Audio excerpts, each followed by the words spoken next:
कौन बनेगा नेता। नगर निगम के चुनाव पास आने वाले थे।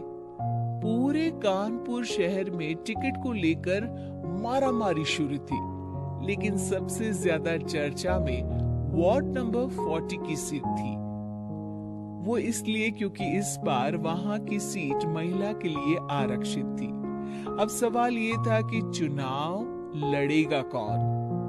इससे पहले ठाकुर साहब वहां से पार्षद थे और इस बार उन्होंने अपनी पत्नी सीमा ठाकुर को टिकट दिलवाई और ठाकुर साहब की शान के कारण सीमा जी ने 20,000 वोटों से चुनाव जीत लिया।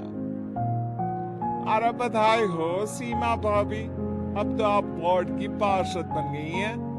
अब तो हमारे काम आप ही करवाएंगी।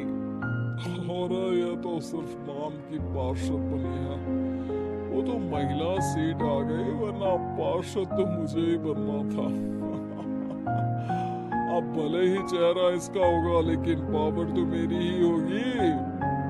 अरे वाह भाई साहब, क्या दिमाग लगाया है आपने भी। आइए आप लोग, खाना लगा दिया है सबके लिए। सीमा जी पार्षद बन चुकी थी, फिर भी उनकी एक ना चलती। सारे काम ठाकुर साहब खुद ही संभाल लेते और जहां जरूरत पड़ती वहां सीमा जी का अंगूठा लगवा लेते।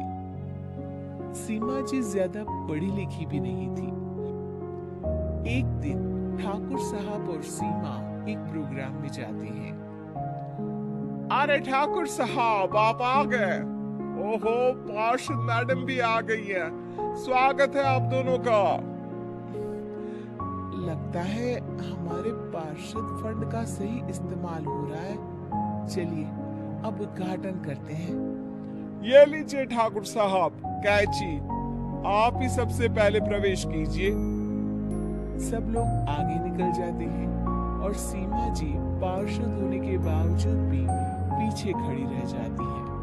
वो देखती हैं कि वेलकम बोर्ड पर उनका नाम है, लेकिन महिला होने के कारण कोई उनका सम्मान नहीं कर रहा। अगले दिन एक आदमी उनके घर आता है। अरे ठाकुर साहब नमस्कार।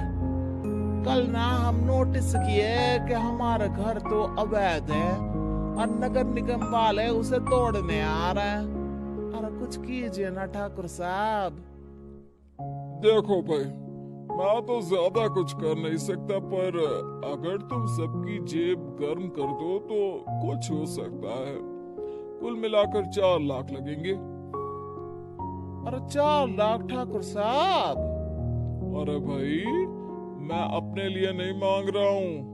दरोगा है, इंजीनियर बाबू है, बड़े साहब है, सबको देना पड़ता है ना थोड़ा थोड़ा। बोलो है मंजूर। तभी वहां अचानक सीमा जी आ जाती हैं। अरे ये आप क्या कर रहे हैं? पहले इन्हीं लोगों से तो आपने वोट मांगे, अब इनसे ही पैसे ले रहे हो। अरे चुप रहो तुम। तुम्हारा काम है सिर्फ अंगूठा लगाना, तुम वही किया करो। मुझे दूसरे काम तुम मत सिखाओ, समझी? और तुम ना जाओ, अब पैसे लेकर आओ, वरना जेसीबी किसी भी वक्त आती होगी। सब कुछ ऐसे ही चलते रहता है। एक दिन सीमा जी और ठाकुर साहब को एक लोकल मीटिंग में बुलाया जाता है। वहां पर कोई और अधिकारी लोग भी मौजूद रहते हैं। अब मैं चाहूंगा कि ठाकुर साहब हमारे बीच 2 शब्द कहें। मेरे प्यारे भाइयों और बहनों, आज मेरा सौभाग्य है कि मैं आप सबकी सेवा दिन रात कर पा रहा हूँ। आपने मेरी पत्नी को भारी मतों से जिताया है, इसलिए मैं आप सभी का शुक्रगुजार हूँ। मैं आप सबसे वादा करता हूँ कि हमेशा की तरह हमारे वार्ड में किसी को कोई तकलीफ नहीं आने दूंगा। सभी लोग तालियां बजाने लगते हैं। अब मैं माननीय पार्षद मैडम को स्टेज पे बुलाना चाहूंगा। अपने नाम को बुलाया सुनकर सीमा जी एकदम चौंक जाती है।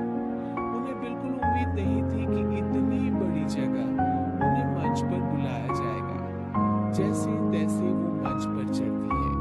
ऊपर जाती ही सीमा जी को सारी पुरानी बातें याद आ जाती हैं कि किस तरह उनके पति उन्हें कभी भी आगे बढ़ने नहीं देते और उनके नाम से गलत काम करते हैं। वो बोलने लगती है, मैं आपके वार्ड की पार्षद सीमा हूँ। आप में से बहुत कम लोग ही मुझे जानते होंगे क्योंकि इससे पहले मुझे कभी ऐसा मौका ही नहीं मिला। सारे मौके मेरे पार्षद पति यानी आपके ठाकुर साहब ही लेते रहे, लेकिन आज ये मौका मुझे मिला है तो मैं इसे ऐसे ही नहीं जाने दूंगी।